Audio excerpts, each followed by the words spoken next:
اور زمین پر کوئی چلنے پھرنے والا نہیں مگر اس کا رزق اللہ کے ذمے ہے۔ وہ اس کے رہنے کی جگہ کو بھی جانتا ہے اور جہاں سونپا جاتا ہے اسے بھی۔ یہ سب کچھ کتاب روشن میں لکھا ہوا ہے۔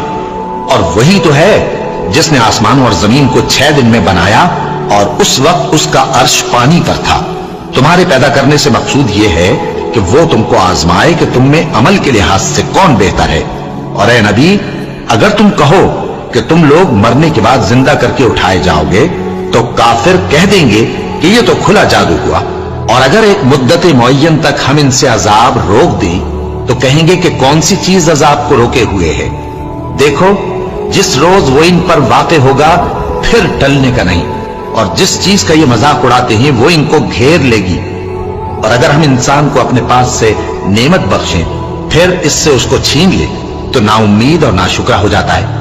اور اگر تکلیف پہنچنے کے بعد آسائش کا مزہ چکھائیں تو خوش ہو کر کہتا ہے کہ سب سختیاں مجھ سے دور ہو گئی۔